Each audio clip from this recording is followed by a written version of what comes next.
Video lesson sa Pilipino 3, Aralin 26. Na binibining Juana May de Jesus, guro sa ikatlong baitang. Isinali sa video ni Ginang Edita T. Honrades, guro sa ikaapat na baitang.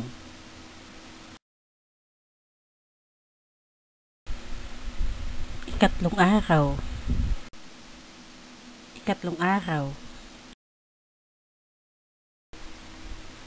Ano ang tawag natin sa mga salita na nagsasaad ng kilos? Mga kilos tulad na naglalakad, tumatakbo, naglalaro ng bola, nagdidilig. Ano ang tawag natin sa salita na nagsasaad ng kilos? Tama. Mga bata, tingnan ang mga larawan. Ano-ano ang ginagawa ng bawat isa sa larawan? Naglalakad, tumatakbo, naglalaro ng bola, at nagdidilig. Ano ang tawag natin sa mga salitang yan? Mga bata, balikan natin ang nakaraan nating aralin. Tignan ang mga nasa larawan. Ano-ano ang ginagawa ng bawat isa? Naglalakad, tumatakbo, naglalaro ng bola, at nagdidilig. Mahusay.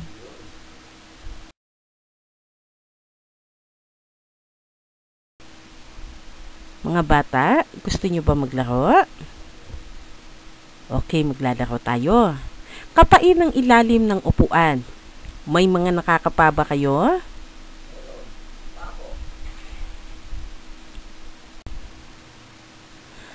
O, huwag niyo muna kukunin. Papaliwanag muna ni ma'am. Ang mga nakakapa ninyo ay mga dahon na ginawa ni ma'am. Kaya sa mga dahon na yan, may mga nakasulat na pandiwa. Ang sino man makakakuha ng dahon na may pandiwa ay maghahanda ng isang pangungusap at magsasabi ng kanyang personal na karanasan gamit ang pandiwang nakuha. Handa na ba mga bata? Sige, kunin na ang mga dahon sa ilalim ng inyong upuan. Mag-isip na kayo ng mga pangungusap o pangungusap gamit ang pandiwa na nakasulat sa dahon na nakapa ninyo sa ilalim ng inyong upuan.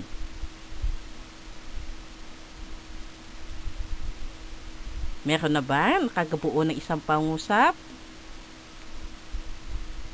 Pagkatapos ninyong mabuo ang pangungusap, sasabihin sa akin ang nabuo ninyong pangungusap o sasabihin sa buong klase ang nabuo ninyong pangungusap. Sabihin din ano ang pandiwa na inyong ginamit. Handa na ba mga bata? Simulan na natin.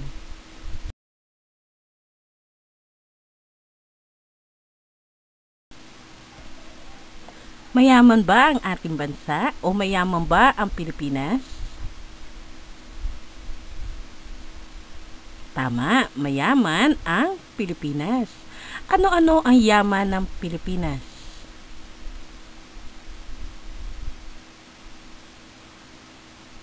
Mahusay. Tignan natin ang mga larawan para malaman natin ano-ano ba ang mga yaman ng ating bansa.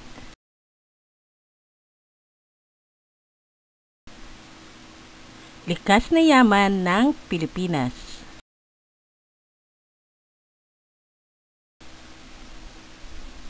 Tingnan ang mga larawan.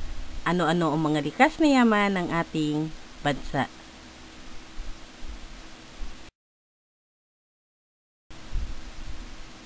Iba't ibang uri ng mga hayop at mga mineral.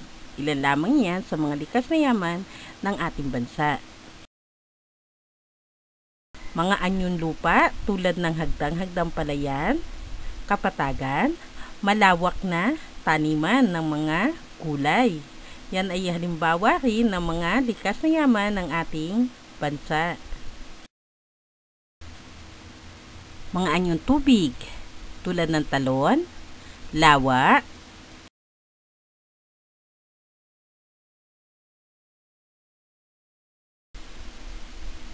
ilog, dagat. Iyan ay ilan lamang sa mga anyong tubig na yaman ng ating bansa. Mga corals, perlas, iba't ibang uri ng mga isda. Yan ay ilan lamang sa mga likas na yaman na nakukuha sa ilalim ng dagat ng Pilipinas. Yan ay ilan lamang sa mga yamang tubig ng ating bansa. Mayaman nga ba ang Pilipinas? Ulitin nga uli mga bata, ano-ano ang mga likas na yaman ng ating bansa?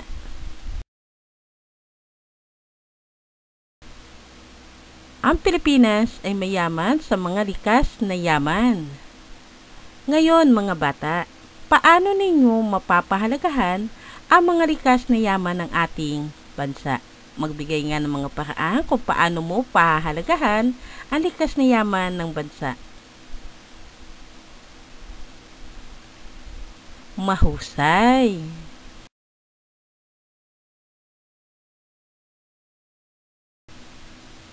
Pangkat 1, sagutin ang mga tanong sa likod ng larawan.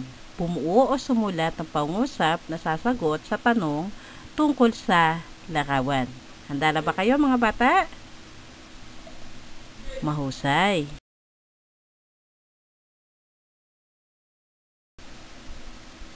Para naman sa pangkat 2, ito ang inyong mga larawan.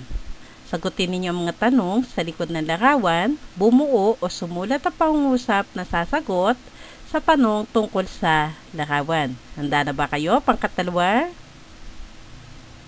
Mahusay. Nakahanda na ba ang pangkat 3? Magaling. Ito ang inyong larawan. Sagutin ang mga tanong sa likod ng larawan. Sumulat o bumuo ng pangungusap na sasagot sa tanong tungkol sa larawan na ibinigay ko sa inyo. Handa na ba kayo, pangkat 3? Mahusay. Para naman sa pangkat 4, ito ang larawan na ibibigay ko sa inyo. Larawan ng mga bata na naglilinis na kanilang silid-aralan. Sagutin ninyo ang mga tanong o ang tanong sa likod ng larawan. Bumuo o sumulat ng mga pangungusap na sasagot sa tanong tungkol sa larawan. Handa na ba kayo, pangkat 4?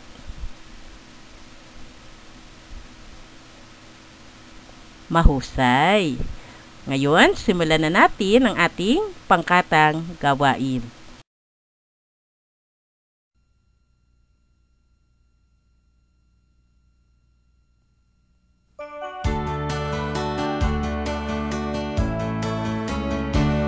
Masaya kung sama-sama ang magkakaibigan, lalo na kung may awitan at may tawanan.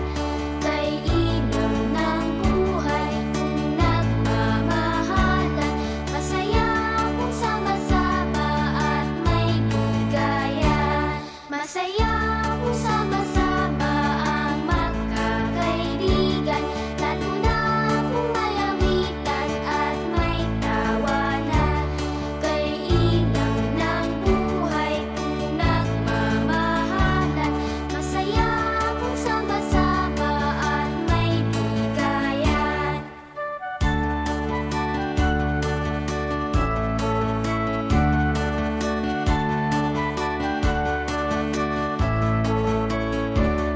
Kay inam ng buhay kung nagmamahalan.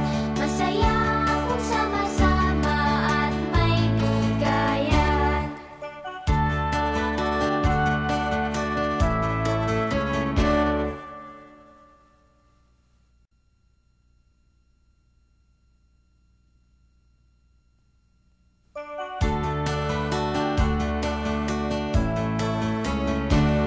Masaya kung sama-sama ang magkakaibigan, lalo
Nakatapos na ba ang lahat ng pangkat?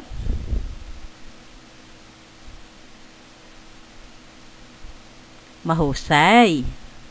Ngayon, ipaskil na sa pisara ang mga nabuo ninyong pangungusap tungkol sa mga larawan na ipinamigay ko sa inyo.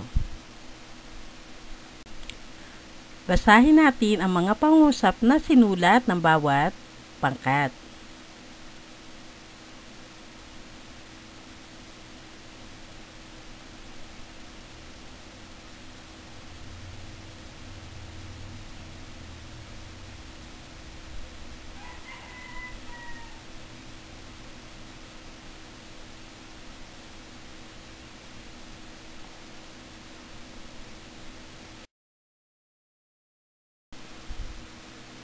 Ano-ano ang iba't ibang panahunan ng pandiwa?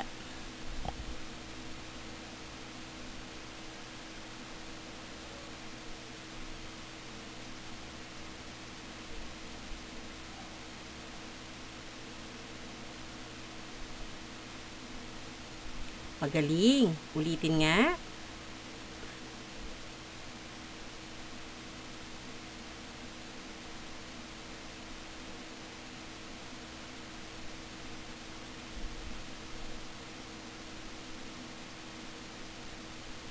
O basahin natin mga bata. Ang pandiwa ay nasa pangnagdaan kung ginawa na ang 1 kilos. Pangkasalukuyan kung ginagawa pa lamang ang 1 kilos at panghinaharap kung gagawin pa lamang. Ulitin nga natin mga bata.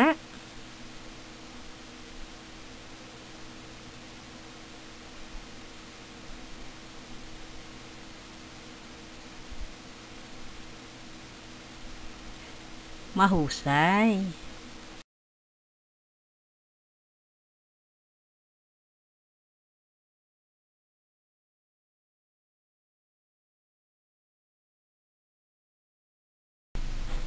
Kumuha ng papel at sagutan natin ang mga pagsasanay na nasa pisara.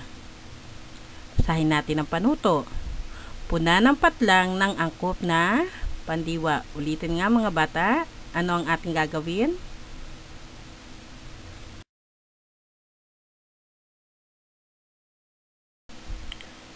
Kunin ang inyong kwaderno at isulat ang inyong takdang aralin. Basahin natin ang panuto, ano ang inyong gagawin?